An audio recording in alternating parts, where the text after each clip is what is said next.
Hi friends, അപ്പോൾ എന്തൊക്കെയുണ്ട് എല്ലാവരുടെയും വിശേഷം? എല്ലാവരും സുഖമായിട്ടിരിക്കുന്നു എന്ന് ഞാൻ വിചാരിക്കണം. എനിക്കും അൽഹംദുലില്ലാ കുഴപ്പമൊന്നുമില്ല.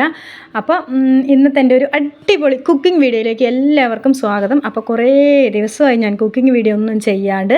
അപ്പോൾ ഇന്ന് നമ്മുടേതാ ഇപ്പുറത്തെ ഒരു പറമ്പിൽ നമ്മൾ ചേന നട്ടിട്ടുണ്ടായിരുന്നു.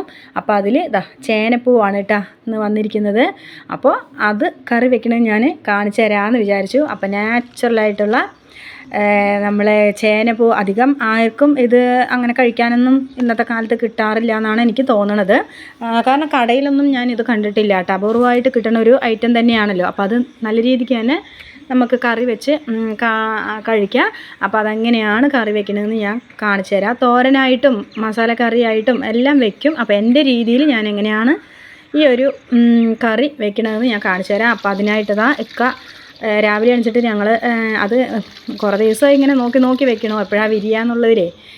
അപ്പോൾ ഞാനതൊക്കെ അവിടെ പറിച്ചെടുത്ത് കഴുകി അതിനെ അരിയാൻ വേണ്ടിയിട്ടുള്ള തയ്യാറെടുപ്പാണ് കേട്ടോ. അത്യാവശ്യം വലിപ്പമുള്ള നല്ലൊരു പൂവ് തന്നെയാണ് നമുക്ക് കിട്ടിയിരിക്കുന്നത്.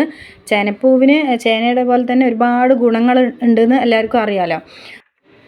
ഒരുപാട് ആൻറ്റി ഓക്സിഡൻ്റൊക്കെ ഇതിൽ അടങ്ങിയിട്ട് ഉള്ളത് കൊണ്ട് തന്നെ നമ്മുടെ രക്തധമനികളൊക്കെ ഉത്തേജിപ്പിക്കും. അതുപോലെ തന്നെ കൊളസ്ട്രോളൊക്കെ കുറവാകും കേട്ടോ. അങ്ങനെ ഒരുപാട് ഗുണങ്ങളുണ്ട്. ഒരുപാട് നാരടങ്ങിയ ഒരു ഭക്ഷണം ഒരു വെജിറ്റബിൾ ആയതുകൊണ്ട് തന്നെ നമ്മൾക്ക് ശോധനയ്ക്കൊക്കെ നല്ലൊരു മരുന്നാണിത്. അപ്പോൾ നിങ്ങൾ എന്തായാലും ഈ ഒരു ചേനപ്പൂ കിട്ടിയാൽ മിസ്സാക്കണ്ട, നല്ലതാണ്. അപ്പോൾ ഒരുപാട് ഗുണങ്ങളുണ്ട്. കൊളസ്ട്രോളൊക്കെ നന്നായിട്ട് കുറയാൻ ഇത് സഹായിക്കും. അപ്പോൾ ഇത് മിസ്സാക്കേണ്ട, അതുപോലെ ഒന്ന് വെച്ച് നോക്കുക കേട്ടോ. തോരനായിട്ടും നമുക്ക് വെക്കാം. എങ്ങനെയായാലും ഇത് അകത്ത് ചെന്നാൽ മാത്രം മതി. അപ്പോൾ ഇക്കയാണ് കേട്ടോ അതൊക്കെ അരിയണത്. അത് അരിഞ്ഞപ്പോൾ കണ്ടില്ല, നല്ലൊരു ഭംഗി, അതിൻ്റെ ഒരു ഹാർട്ടിൻ്റെ ആ ഒരു കളറൊക്കെ എനിക്കിതിൽ ഫീൽ ചെയ്തു കേട്ടോ. കുറ്റിപ്പുട്ട് പോലെയൊക്കെ തോന്നി അത് കണ്ടപ്പോൾ. അപ്പോൾ എന്താ പറയുക, ഭയങ്കര ഉത്സാഹമായിരുന്നു ഇത് കഴിക്കാനും അതുപോലെ തന്നെ ഇത് നുറുക്കാനൊക്കെ കേട്ടോ.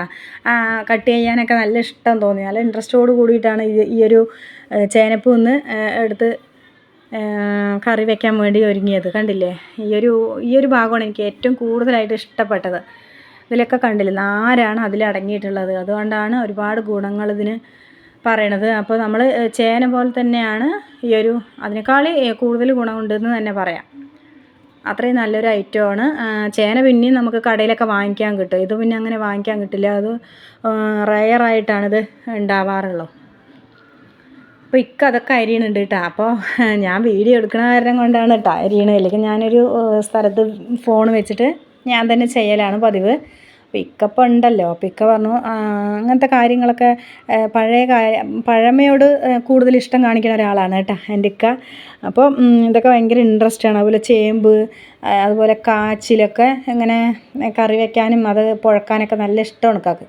അപ്പോൾ ഞാനതാ വീണ്ടും ഒന്നും കൂടെ അരിഞ്ഞ ശേഷം വീണ്ടും കഴുകിയിട്ടുണ്ട് കേട്ടോ. എന്തെങ്കിലും കറയോ, അത് ചേന എന്ന് പറയുമ്പോൾ ലേശം ചൊറിയണ ഒരു ഐറ്റം ആണല്ലോ. അപ്പം ഞാൻ എന്തെങ്കിലും ചെറുതായിട്ട് ചൊറിച്ചിലൊക്കെ ഉണ്ടെങ്കിൽ പൊയ്ക്കോട്ടെ എന്ന് പറഞ്ഞിട്ട് വീണ്ടും ഒന്നും കൂടെ കഴുകി. അപ്പോൾ എല്ലാം കഴുകി എല്ലാം സെറ്റാക്കിയിട്ടുണ്ട്. പിന്നെ സവാള തക്കാളി 2-3 സവാള, ചെറിയ സവാളയായിരുന്നു, അതുകൊണ്ട് 3 സവാള ഞാൻ എടുത്തു. പിന്നെ 2 തക്കാളി എടുത്തിട്ടുണ്ട്. ഇഞ്ചി വെളുത്തുള്ളി ചതച്ചത് എടുത്തിട്ടുണ്ട്. പിന്നെ കറിവേപ്പില. പിന്നെ നമ്മൾ കുക്കറിലാണ് കേട്ടോ ഈ കറി തയ്യാറാക്കാൻ പോകുന്നത്. അപ്പോൾ ഞാൻ അതിലേക്ക് നമ്മൾ ചിക്കനും ബീഫൊക്കെ വെക്കണ ആ ഒരു രീതിക്ക് തന്നെയാണ് ഞാനിന്ന് ഇതിവിടെ വയ്ക്കാൻ പോകുന്നത്.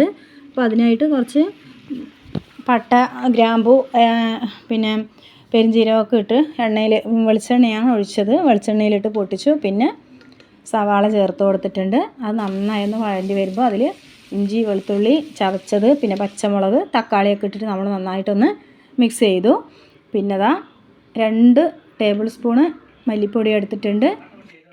1 ടീസ്പൂൺ മുളക് പൊടി എടുത്തിട്ടുണ്ട്. 1 ടീസ്പൂൺ മുഴുവനായി എടുത്തില്ല, ചെറിയ സ്പൂണാണ് എൻ്റെ. അപ്പോൾ അതിനനുസരിച്ച് മുളക് പൊടി എടുത്തിട്ടുണ്ട് എരിവിന് ആവശ്യമായിട്ട്. പിന്നെ ചെറുതായിട്ട് കുരുമുളക് പൊടി, പിന്നെ മഞ്ഞൾപ്പൊടി, പിന്നെ മസാലപ്പൊടി ഞാനിതിൽ ചേർത്ത് കൊടുക്കുന്നുണ്ട് കേട്ടോ, ചിക്കൻ മസാലപ്പൊടി. അപ്പോൾ അതും കൂടെ ചേർത്തിട്ട് ഞാനൊന്ന് നന്നായി ഒന്ന് മിക്സ് ചെയ്ത് കൊടുക്കുക. എല്ലാ ഭാഗത്തും പിടിക്കണ പോലെ നന്നായി ഒന്ന് മിക്സ് ചെയ്യണം കേട്ടോ. മിക്സ് ചെയ്ത് കൊടുത്തതിന് ശേഷം കുക്കറിൻ്റെ അടപ്പിട്ട് മൂടേണ്ട കാര്യമില്ല.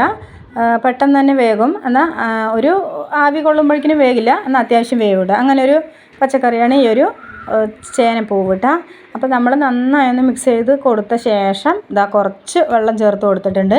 കുറച്ച് വെള്ളം ചേർത്തിട്ട് ഞാൻ കുറച്ച് മാത്രം ചേർത്ത് കൊടുത്തിട്ടുള്ളൂ. എന്നതിന് ശേഷം അതൊന്ന് തിളയ്ക്കാനും മൂടി വെച്ചു. പിന്നെ ഇതാ ഞാൻ തേങ്ങ കുറച്ച് ചേർക്കണുണ്ട് കേട്ടോ. തേങ്ങ അരച്ച് ചേർക്കേണ്ടത്. അപ്പോൾ നമ്മുടെ കറി നന്നായി ഒന്ന് തിളച്ച് വന്നിട്ടുണ്ട്. അപ്പോൾ ഞാൻ വെന്തോ നോക്കിയപ്പോൾ അങ്ങനെ വെന്തിട്ടില്ല. ഒരുപാട് മാംസളം ഉള്ളത് കൊണ്ടാണ് അതങ്ങനെ. അപ്പോൾ ഞാൻ തേങ്ങയൊക്കെ അരച്ച് റെഡിയാക്കി വെച്ചിട്ടുണ്ട്. ഇനി തേങ്ങയും കൂടെ അതിൽ ഒഴിച്ച് കൊടുക്കണം കേട്ടോ. അപ്പോൾ പിന്നീട് ഞാൻ കറി ഒന്ന് തുറന്ന് നോക്കിയപ്പോൾ അത്യാവശ്യം വെന്തു. അപ്പോൾ ഒരുപാട് വേകാനും നിൽക്കണ്ട. അപ്പോൾ ഞാൻ ഈ ഒരു തേങ്ങ അരപ്പ് അതിൽ ചേർത്ത് കൊടുത്തിട്ടുണ്ട് കേട്ടോ. നല്ല ടേസ്റ്റാണ്. ഞാനൊന്ന് ടേസ്റ്റ് ചെയ്ത് നോക്കിയിട്ടുണ്ടായിരുന്നു. ഒരു പ്രത്യേക ടേസ്റ്റ്. ഞാനങ്ങനെ ഇത് കറി വെച്ചിട്ടില്ല, ഫസ്റ്റ് ടൈമാണ്. അതുകൊണ്ട് തന്നെ എനിക്ക് കുറേ യൂട്യൂബിലൊക്കെ നോക്കി, പക്ഷേ എൻ്റെ ഒരു രീതിക്കാണ് ഞാൻ വെച്ചിട്ടുള്ളത് കേട്ടോ. അപ്പോൾ ഈ ഒരു ചേനപ്പൂവ് കിട്ടിയാൽ നിങ്ങൾ ഇതുപോലെ തന്നെ ഒന്ന് വെച്ച് നോക്കുക. അപ്പോൾ ഇത്രയേ ഉള്ളൂ വീഡിയോ. നിങ്ങൾക്ക് വീഡിയോ ഇഷ്ടമായെന്ന് ഞാൻ വിചാരിക്കണം. വീഡിയോ ഇഷ്ടമായാൽ ലൈക്ക് ചെയ്യുക, ഷെയർ ചെയ്യുക, കമൻറ്റ്സ് അറിയിക്കുക. അടുത്തൊരു അടിപൊളി വീഡിയോ ആയിട്ട് കാണുന്നവരേക്കും ടാറ്റാ.